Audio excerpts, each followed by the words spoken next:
Flashbacks are out. We got 5 names that got 5 new cards, and we also got a title update that could change the game.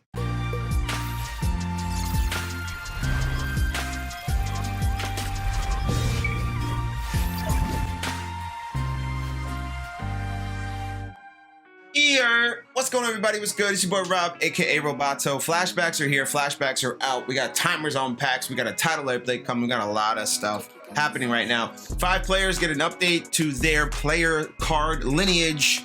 We can see which ones are the best ones to pick out from, but I would definitely suggest not buying right now. We'll go into that in a little bit. But before we dive into all of that, just want to let you know, if you're new here, you can hit the subscribe button down below, subscribe to the channel, support. You can also hit the little notification bell right next to it, get notified anytime I'm live with new content. Appreciate all those who do sub to this channel. You can also follow along right here on all the socials, YouTube, Twitch, Twitter, Instagram, all that good stuff. Appreciate everybody who shows love. Appreciate all of you stopping by.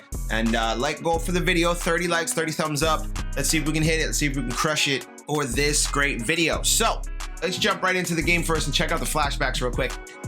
We won't spend too long on it. I know. Those who are familiar with the channel are gonna laugh at that, but we won't spend too long on it, I promise.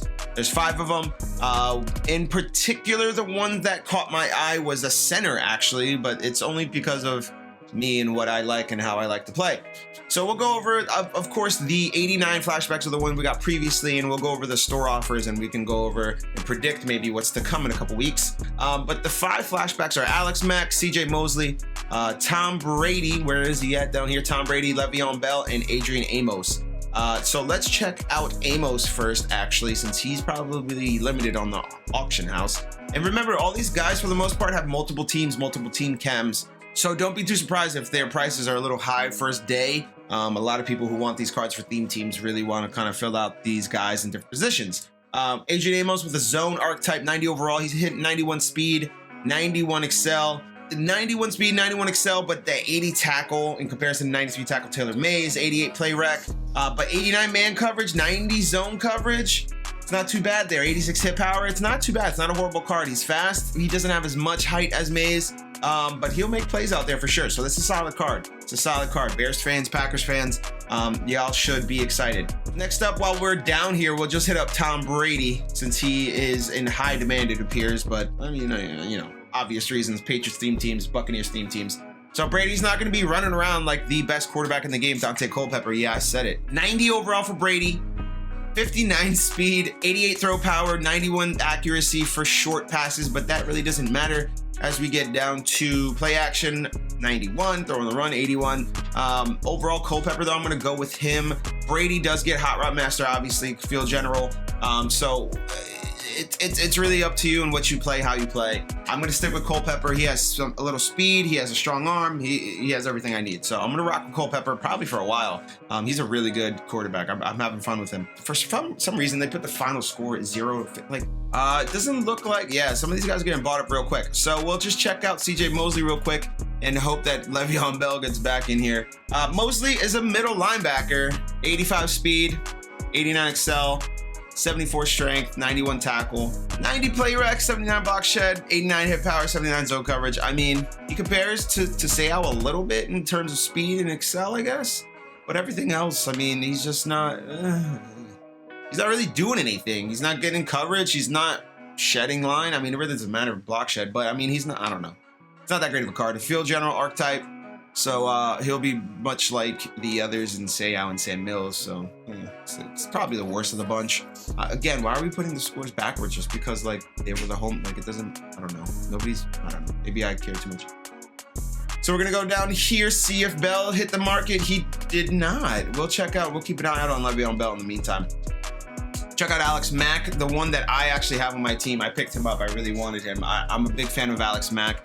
He is a run blocking center first and foremost. So if you are a runner like I am with Saquon Barkley, Barry Sanders, Derrick Henry, I'm always running first and then doing stuff with play action with Dante Culpepper running out, getting him on the run. So I'm establishing the run obviously first with my beast backs and then getting that through. So that's where Alex Mack comes in. And I really enjoy Mack. I've said previously I'm keeping his 83 just because I know his run blocking is going to be great. And it is. It's a great run blocking card. 90 overall run block, 90 run block power, 91 run block finesse. That's awesome. But his pass blocking is mighty, mighty low. And it is mighty, mighty comparable to his 80 overall card.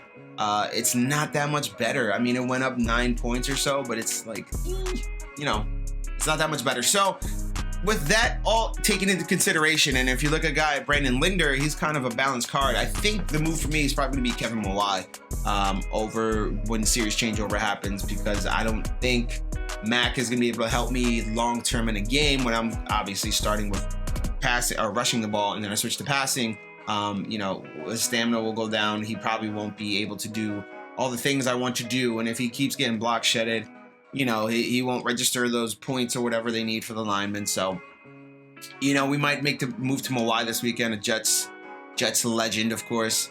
See if we can get Le'Veon Bell real quick. 201,000 on the auction house. I hope this one doesn't go real quick. I just want to check out his stats while we have him. 88 speed, 90 excel, 92 agility, 85 carrying. He's an elusive back archetype, so like Barry, like Saquon, like Mostert. I believe Mostert's an elusive back as well. 77 catch, 90 COD, 86 trucking, 85 break tackle. Stiff arm's not here. I wonder what a stiff arm is. 88 speed though. It's not quite what it needs to be, but you know, Steelers theme teams, Chiefs theme teams now, Jets theme teams, you guys are gonna have a fun time with him. He's probably gonna be fun. I wonder if he gets backfield master, or he should, right? I wonder how much AP it is for him. So he's not a bad card at all. So those are the 5 flashbacks. That's really all we got to get into for flashbacks. Mac is my favorite one. Bell's pretty solid. I'm not mad at Bell. Brady's too slow for me. One thing too here with these flashback players, they all have power-ups. So what this tells us is, from now going forward, is that any player with a power-up pretty much is going to get a flashback player, as you would expect. These are big names. So keep an eye out there. Maybe it's a good time to sell some of them if they're up in price over 4 or 5K. If they're not, maybe just hold on to them or sell if you really need that coin update. The one thing I do want to check right now though is the store. So training is where you're gonna go to get the reroll for 89.90 overall flashback players. This is the only way you can get them besides the market, or this is the first way you can get them. The market is the second way after they come out of these packs. 4,500 training for the reroll for 89.90. Is it worth it? No, because the odds of you getting the 90 are low as you continue to pull, right? Like maybe you'll do it once and you'll get the 90 and you'll be in luck, but there's probably, if you roll 10 times, 20 times, 50, 100 times, you're probably gonna end up with more 89s than 90s. So I would say don't do it. Take that training and invest it elsewhere. I would say if you really, really, really want any of these players, definitely buy them. And there's a bunch of packs here with a lot of timers on them. So series changeover is happening. We're getting refresh in packs. We're even getting refresh here to get a gold, gridiron packs, bundles, get a player packs, all that good stuff. So we're getting a full refresh coming with Series 3 on the way. So let's check out this title update and see what we got coming tomorrow. All right, so title update 11.5. This is set to come tomorrow on Thursday, one day before we get the series changeover, Series 3. The same day we get Weekend League tomorrow. So it's going to be probably a good time to test this out tomorrow on stream. So I think tomorrow I'm going to go on stream and try to test all these updates out, because these are some big changes. These are some big things that could possibly change the game. The way we play online, it might bring me back to Weekend League. Who knows? So from top to bottom, address some concerns of dropped interceptions. Thank God. Let's see how that actually works. Address some concerns, REQB draw. Thank God. Let's see if it works. Address an issue causing rat catches to be dropped too frequently. Kralo said also that he spelled some of these wrong, so this isn't me spelling these things wrong, it's Kralo. Too frequently. Thank God. Addressed an issue allowing pass rushers to disengage for quick pressure. Disengage glitch. Gone. Updated QB slide, QB dive mechanic. Tap X square equals slide. Hold X square equals dive. So now they fixed that. Tuning to reduce inaccurate passes caused by pressure. Okay, great. So that could mean something with animations on defensive linemen, and tuning to decrease average yards per carry on outside zone and stretch plays. So let's go top from bottom and actually break it down. Address some concerns of dropped interceptions. That's probably number one for many people. It's just really a frustrating thing to have somebody throw into triple, quadruple sometimes coverage, even double coverage, even with not even somebody like a Calico or DK, and it's just like a regular, like a Mari Cooper, a regular ass card, no abilities, catching the ball, or throwing it up to a receiver and 3 corners of safeties go up and they all don't catch it. It's the most frustrating thing ever. When you make bad plays, you deserve to be punished. In the NFL, if you make a bad read, you deserve to be punished. I am a Giants fan. Daniel Jones is my quarterback. If you don't think I know about interceptions, you should ask me about over a decade of Eli Manning, okay? Drop picks are an issue in this game. They're getting fixed, thank God. Address some concerns for QB draw. Now, this one's more of a kind of a glitch and a formation issue and stuff that they're kind of figuring out as far as tuning in the game, as opposed to something that's really broken. I think QB draw should be in the game. It should be viable for quarterbacks like Lamar Jackson, even like a Dante Culpepper. I know I'm biased, but you know, he's a big, thick boy. So if he's running straight through the middle, he's going to plow some dudes over. It's a fact. He's 6'4", 250. I mean, come on. But the problem with QB draws is that the players don't react to it in time. So that way we have to put safeties down as QB spies, which they shouldn't be, because if we're doing a formation in which we have linebackers or even sub linebackers on the field, we shouldn't have to drop our safeties down to cover a QB draw. So if that's gonna be truly fixed, that's amazing. Address an issue calling rat catches to be dropped too frequently. I think you guys have seen this where, you know, a guy will catch the ball and then his circle will light up and then he'll drop it, or he'll catch the ball and somebody will quickly come by and smack. I get like, that happens in momentum and stuff. I understand sometimes, but sometimes when it's like Odell and he has an ability on that says he's better in rat catch, I mean, hello, don't drop the rat catch. Really that simple. So if that's truly addressed, then that's going to be good, especially if you're throwing dots down the middle. Address an issue allowing pass rushers to disengage for quick pressure. Disengage glitch gone. This has probably been, besides the DC glitches, which by the way is not here, should be here, more to share tomorrow. So I mean, you know, right here. So maybe we do get something on DC glitching. Disengage glitch is bad because of the new skill thing where they have the bars, right? Where they measure how much guys are activated. So the problem here is that guys engage, get the thing registered, and then they'll fall back, and then it's, you know, the linemen are just standing there like this still, not engaged with anybody, just waiting for somebody. And then the defensive ends or linebackers in some cases can come around and just start attack. So if that's truly fixed, where, you know, it's not as quick for them to kind of engage and fall back and then attack off the line again, then that's going to be awesome. That's going to be great for pocket passers, especially too, or even guys who like to roll out a little bit, get moving on the run, on play action.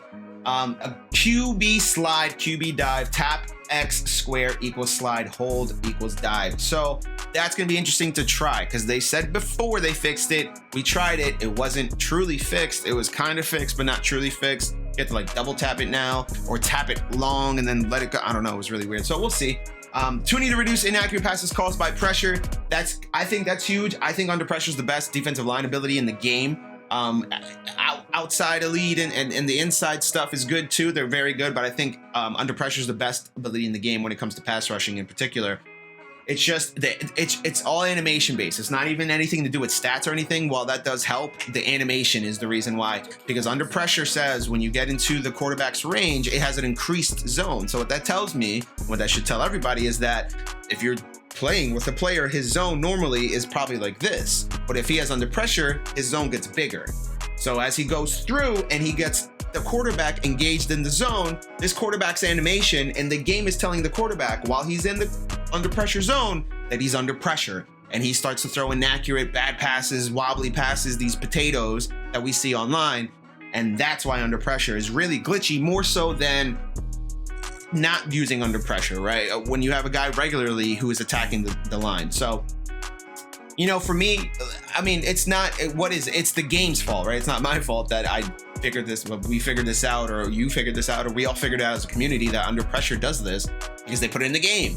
So I also hope too with this, they throw out a sack. You know, those are really bad. I mean, like, you know, sometimes you're throwing out a sack and the guy's falling to the left and he ends up flinging a 30-yard pass to the right. So gotta fix some of that stuff. Tuning to decrease average yards per carry on outside zone and stretch plays. So that's interesting, right? They're gonna nerf running. I don't know. Let's see if they actually do it, because they've said this before, where they actually nerfed it or fixed it, tuned it to help the players out, to fix the stretch and the outside, whatever. A couple things, like I said previously, that aren't here. Number one is DC glitching. It needs to be fixed. That is the number one thing that really turned me off to playing online a lot, was DC glitching. Like, I'm not going to sit here and try to go sweat 20, 25 weekend league games when 6 of them, 5, 6, 7, 8 of them could be DC glitchers, or guys that take me all the way to the end and just quit with 5 seconds left. No, dude, that's not cool. So get them done. Also fix your damn leaderboards because there's bots on there too. Check the leaderboards. There's just bots everywhere. It's toxic. So those two major fixes. You know, they said franchise mode stuff's coming in November too. So are they going to fix franchise mode? Is this going to bring me to franchise mode and kind of give you guys some more content if we got to update a franchise mode, or if it's anything new at all? I mean, if it's the same stuff, just with a little tweaks and meh, it's not worth it then, but we'll see. Overall though, these are exciting updates. These are awesome. If you're a MUT player, if you're playing online head to head, these are awesome things to be addressed. Even online regs. I'm sure a lot of guys are getting issues with the dive, with the drop passes. So just keep an eye out on this. It's going to come tomorrow on Thursday, a day before the title update. Or a day before this series update, excuse me. So I just wanted to bring this to you guys along with flashbacks. If you stuck around and checked it out to the end, I appreciate you guys. This could be potentially a huge game-changing update. So keep an eye out for it. See you next time.